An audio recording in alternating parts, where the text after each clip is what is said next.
Welcome back to city news.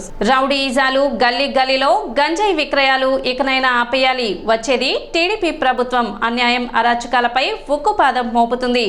ఇప్పటిదాకా ఒక లెక్క, ఇక నుంచి మరో లెక్క అని గుంటూరు పార్లమెంట్ టీడీపీ అభ్యర్థి డాక్టర్ పెమ్మసాని చంద్రశేఖర్ వ్యాఖ్యానించారు. ఎన్నికల ప్రచారంలో భాగంగా తెనాలిలోని ఐతానగర్ నుండి గుంటూరు పార్లమెంట్ టీడీపీ అభ్యర్థి డాక్టర్ పెమ్మసాని చంద్రశేఖర్ తన పర్యటనను ప్రారంభించారు. తెనాలి నియోజకవర్గం కూటమి అభ్యర్థి నాదెండ్ల మనోహర్తో కలిసి చేపట్టిన పర్యటనలో స్థానికులతో మాట్లాడుతూ ముందుకు సాగారు.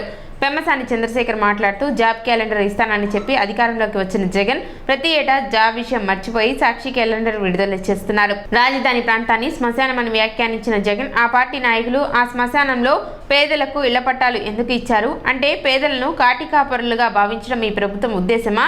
అబద్ధాలు చెప్పి నిజం అంటే ఏంటో కూడా జగన్ మర్చిపోయారు. పొద్దున లెగిస్తే నా ఎస్సీలు నా ఎస్టీలు అంటూ జగన్ ప్రచారం చేసుకుంటారు. జగన్మోహన్ రెడ్డి గారికి 151 సీట్లు ఇచ్చి చరిత్రలో ఎవ్వరికి ఇవ్వనటువంటిది చేస్తే ఆయన ఏం చేశారంటే చాలా హామీలు ఇచ్చుకుంటా వచ్చారు. ఇందాక వారు అన్నట్టు నర్సిరెడ్డి గారు ప్రతి సంవత్సరం జాబ్ క్యాలెండర్ ఇస్తామని ఆయన చెప్తే మనందరం నిజమైన జాబ్ క్యాలెండర్ అనుకుంటే ఆయన మనసులో అనుకున్నది సాక్షి క్యాలెండర్. జనవరి 1 సాక్షి క్యాలెండర్ ఇస్తారనుకున్నారు. మాకు కావాల్సింది సాక్షి క్యాలెండర్ కాదు బ్రదర్, మాకు కావాల్సింది జాబ్ క్యాలెండర్ అనేటువంటి పరిస్థితి తీసుకొచ్చారు. అమరావతిని బొత్స సత్యనారాయణ గారు అంటారు అది శ్మశానం లాగా ఉంది అంటారు. మరి శ్మశానం లాగా ఉంటే మీరు పేదవాళ్ళకి అక్కడ పట్టాలు ఎందుకు ఇచ్చారు అంటే ఆ శ్మశానానికి వాళ్ళు కాటి కాపరులాగా ఉండాలని ఇచ్చారా? వాళ్ళు మీరు ఎందుకు ఇచ్చారు?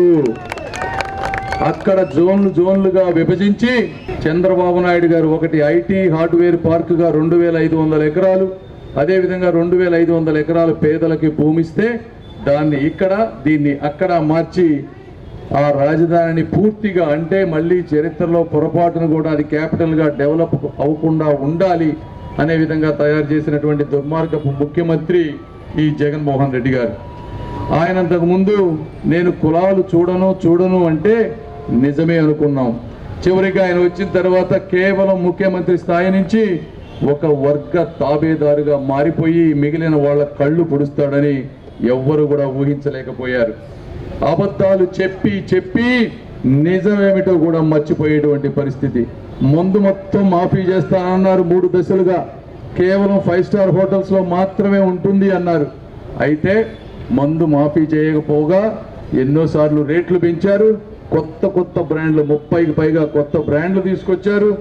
అదేవిధంగా రాబోయే తరాలకు సంబంధించి అంటే వచ్చే సంవత్సరాలకు సంబంధించినటువంటి మందు ఆదాయాన్ని కూడా ఈరోజు తాకట్టు పెట్టి ఈరోజు రాష్ట్రాన్ని మొత్తం కూడా అప్పులమయం చేసినటువంటి పరిస్థితి. వచ్చిన కంపెనీలు ఉన్న కంపెనీలు అన్నిటినీ తరిమేస్తే యువతకి ఉపాధి ఎలా వస్తుంది జగన్మోహన్ రెడ్డి గారు అని నేను అడుగుతా ఉన్నా. మరి నా ఎస్సీలు నా ఎస్టీలు నా బీసీలు అని పొద్దున్న లెగిస్తే అంటాడు. మరి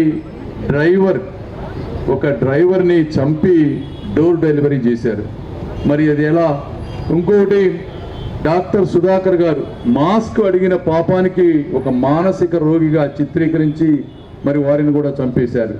ఏ విధంగా మీరు ఎస్సీలు ఎస్టీలు అని మీరు మాట్లాడుతూ ఉంటారు. మాట్లాడితే నేను పేదల పక్షపాతిని అంటారు. మరి అన్నా క్యాంటీన్ ఎందుకు తీసేసావు? నాదెండ్ల మనోహర్ మాట్లాడుతూ ఎన్డీఏ కూటమి అధికారంలోకి వచ్చిన వారంలోనే గంజాయి విక్రయాలను అరికడతాం. తెనాలిలో ఇదివరకు ఎప్పుడూ లేని విధంగా రౌడీయిజం, గంజాయి విక్రయాలు మితిమీరిపోయాయి. ఈ పర్యటనలో మాజీ మంత్రి నన్నపనేని రాజకుమారి, మాజీ ఎమ్మెల్యే ఉండవల్లి శ్రీదేవి, టీడీపీ తెలంగాణ నాయకులు నర్సిరెడ్డి పాల్గొన్నారు. ఏ విధంగా ఈ రాష్ట్రాన్ని 5 సంవత్సరాల నుంచి ప్రతి ఒక్కరిని కూడా ఇబ్బంది పెట్టే పరిపాలన సాగిందో దానికి వ్యతిరేకంగా అందరు కూడా మారారు. నేను మీకు మాట ఇస్తున్నా, ఈ రోజున విలువలతో కూడిన రాజకీయాలు చేస్తాం. మేమిద్దరం నిజాయితీగా నిలబడతాం.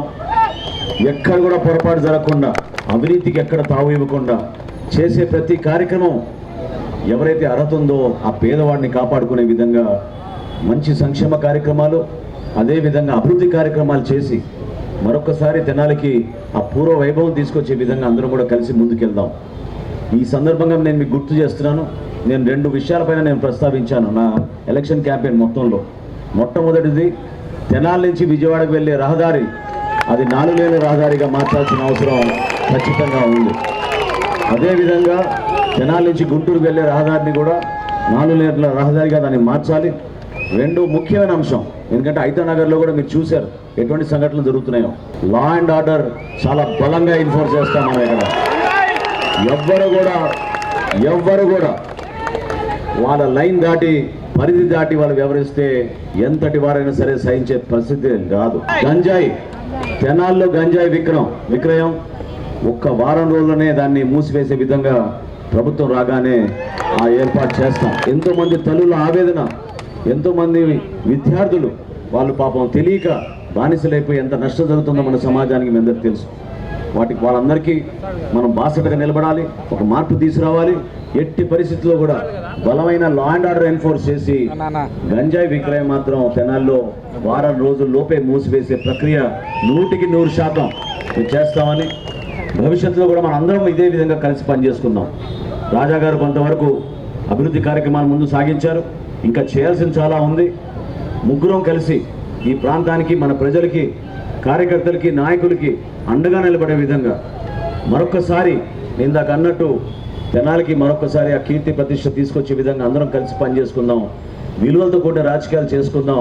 అక్కడ చంద్రబాబు నాయుడు గారి నాయకత్వం, పవన్ కళ్యాణ్ గారి నాయకత్వం, నరేంద్ర మోడీ గారి నాయకత్వం, ఈ ముగ్గురు సారథ్యంలో అద్భుతమైన ప్రభుత్వం ఏర్పాటు చేసి ఇచ్చిన ప్రతి హామీని ప్రజలకి మనం నెరవేర్చే విధంగా ముందుకెళ్దామని మనస్ఫూర్తిగా మిమ్మల్ని అందరినీ కూడా ఆశీర్వదించాల్సిన అవసరం, బాధ్యత కూడా ఉంది. తెనాలి అంటే ఆంధ్ర ప్యారిస్ లో ఇక్కడున్న జన సునామీ చూస్తుంటే నేల ఈనిందా, ఆకాశం పొంగిందా, సైక్లోన్ వచ్చిందా అనే మాదిరిగా ఈ రోజు ఇక్కడున్న ప్రజలు చూస్తుంటే ఈ యొక్క జనసేన, తెలుగుదేశం, బీజేపీ 3 పార్టీల సైక్లోన్ దెబ్బకి ఈ సైక్లోన్ సుడిలో వైసీపీ పార్టీ కొట్టుకుపోతుందని కూడా ఈరోజు నేను గంటబద్ధంగా చెప్తున్నాను. అన్న ఎన్టీఆర్ తెలుగు ప్రజల ఆత్మగౌరవం కొరకు తెలుగుదేశం పార్టీ స్థాపిస్తే మరి కిలో బియ్యం 2 రూపాయలకే జనత వస్త్రాలు ఇస్తే మరి తెలుగువారి ఈ యొక్క దళితుల భూములు అన్ని కూడా ఇళ్ల పట్టాలు స్కామ్ జరిగిందా లేదా? మరి ఈ యొక్క అభివృద్ధి సంక్షేమం ముందుకు వెళ్ళాలంటే ఇక్కడ ఏ పార్టీని మీరు గెలిపించాలి? మీ క్యాండిడేట్ ఎవరు? మనోహర్ గారు. ఆయన గురించి చెప్పాలంటే చాలా తక్కువే, ఎందుకంటే తెలుగుదేశం పార్టీలో మాజీ ముఖ్యమంత్రిగా నాదెండ్ల భాస్కర్ రావు గారు పనిచేస్తే మరి జనసేన పార్టీ నమ్ముకొని ఇప్పటి వరకు తను ఎంతో కష్టపడి ఒక మూల స్తంభంగా ఎదిగిన ఒకే ఒక వ్యక్తి నాదెండ్ల మనోహర్ గారు.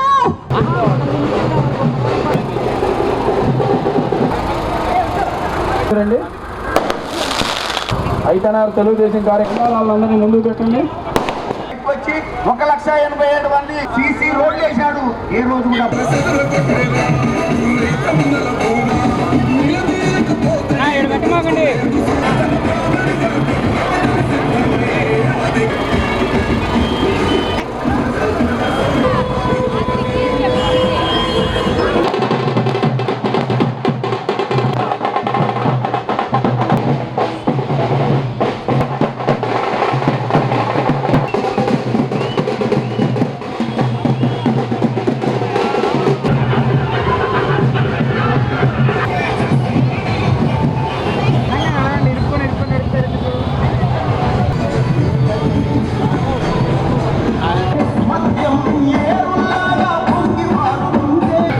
వాళ్ళ పైకి ఎక్కాను, కింద పడిపోయింది.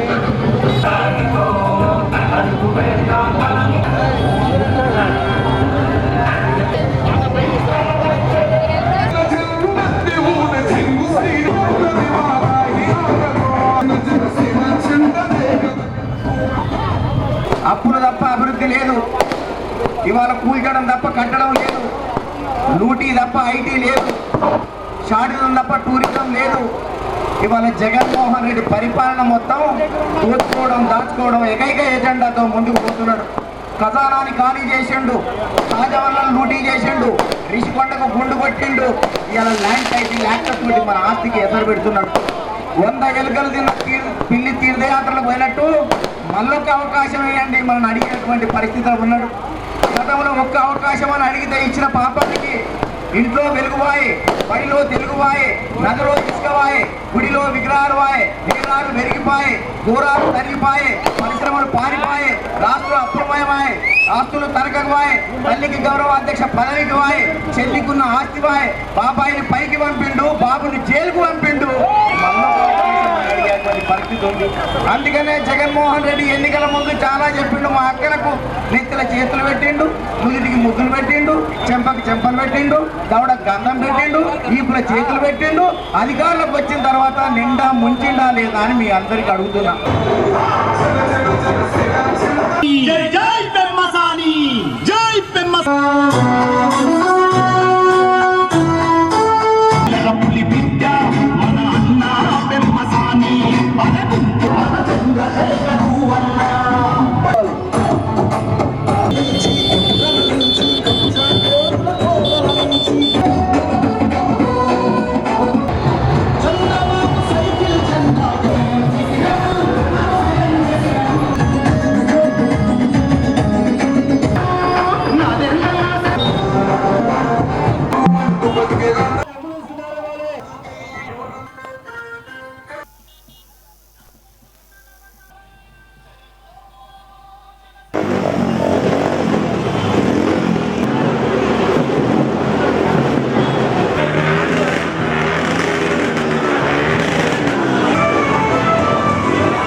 దుష్ప్రచారాలు జరుపుతూ ఉన్నారు కాబట్టి దానికి క్లారిఫికేషన్ ఇవ్వాల్సిన అవసరం ఉంది. ఒక్కటే గుర్తుపెట్టుకోండి, తెలుగుదేశం పార్టీ బీజేపీ తోటి పొత్తు పెట్టుకోవటం ఇది మొదటిసారి కాదు. మొట్టమొదటిసారి వాజ్పేయి గారి గవర్నమెంట్లో ఉన్నప్పుడు తెలుగుదేశం పార్టీ పొత్తు పెట్టుకుంది. ఆ రోజున ఏ ముస్లిం సోదరుడి పైన కానీ సోదరిమణి పైన కానీ ఒక్కటంటే ఒక్కటి కూడా వ్యక్తిగతంగా జరిగినటువంటి అన్యాయం లేదు. అదేవిధంగా ఆ రోజు అబ్దుల్ కలాం గారిని వెతికి మరీ తీసుకువచ్చి రాష్ట్రపతిని చేసినటువంటి గొప్ప వ్యక్తి నాయకుడు నారా చంద్రబాబు నాయుడు గారు. మరి 14-19 మధ్య కూడా మనం పొత్తు పెట్టుకున్నాం. పొత్తు పెట్టుకున్నప్పుడు కూడా ఏ వ్యక్తి మీద కూడా ఎటువంటి అరాచకం జరగలేదు. ఆ రోజున ఎన్నో పథకాలు ఇచ్చారు. రంజాన్ తోఫా కానీ, దుల్హన్ కానీ, మౌజం ఈనాములకు కానీ, ఇలా ఎన్నో ముస్లిం సోదరులకి చేసినటువంటి ఈ సంక్షేమ పథకాలు ఉన్నాయి. మరి గత 5 సంవత్సరాల్లో జరిగింది కూడా మీ అందరికీ ఇప్పుడు 3 అంశాల మీద దుష్ప్రచారం చేస్తూ ఉన్నారు. ఒకటి ఎన్ఆర్ఏ సిఏఏ ఒకటి, ఎన్ఆర్ఏ ఒకటి, మూడోది 4% ముస్లిం రిజర్వేషన్లు.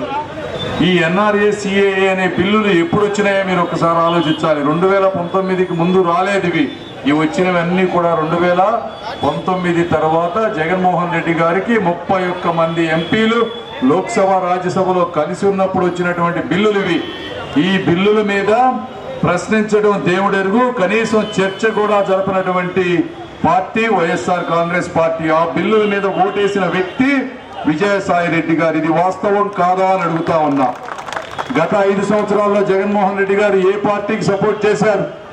కాంగ్రెస్ కి చేశారా, సిపిఐకి చేశారా, సిపిఎంకి చేశారా, లేకపోతే ఆప్ పార్టీకి చేశారా? ఆయన చేసింది కూడా బీజేపీ. అయితే అక్కడ మోడీ గారి దగ్గరికి వెళ్ళి వాళ్ళ కాళ్ళ మీద పడి సాష్టాంగ నమస్కారం చేశారే తప్పించి వేరే వ్యక్తులకు కానీ ఆంధ్ర రాష్ట్రానికి కానీ మంచి జరిగే విధంగా ఎటువంటి బిల్లును కూడా వ్యతిరేకించినటువంటి పరిస్థితి లేదు. అమర్తలూరు మండలం ఎలవర్రు మూర్పూరు గ్రామం నుండి వైసీపీ పార్టీని వీడి 10 కుటుంబాలు తెలుగుదేశం పార్టీలో చేరాయి. ఓలేటి శివాజీ, రాష్ట్ర సాహిత్య అకాడమీ డైరెక్టర్ చింతలపూడి సుబ్బారావు, మాడపాటి శ్రీనివాసరావు, తాళూరు సత్యనారాయణ, నిక్కా సాంబశివరావు, గోళ్ల రమేష్ బాబు, కొత్తపల్లి బిందులు టీడీపీలో చేరారు. తెలుగుదేశం పార్టీలోకి చేరిన వారికి మాజీ మంత్రి నక్కా ఆనంద్ బాబు పార్టీ కండువా కప్పి పార్టీలోకి ఆహ్వానించారు. సిటీ న్యూస్ ముగించే ముందు ముఖ్యాంశాలు మరోసారి.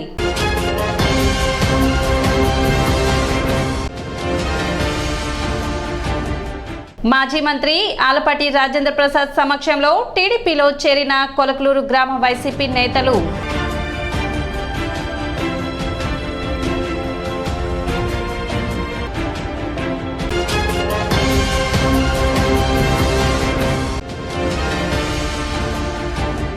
గోంగూర మొక్కలతో కూటమి విజయాన్ని కాంక్షిస్తూ వినూత్న ప్రదర్శన చేపట్టిన అత్తోట గ్రామ కౌలు రైతు.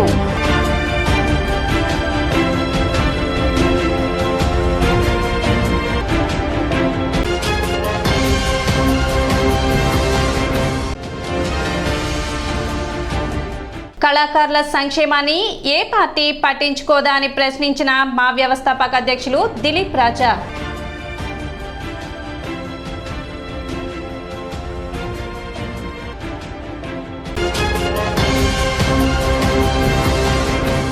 సిటీ న్యూస్ ఇంతటితో సమాప్తం. నమస్కారం.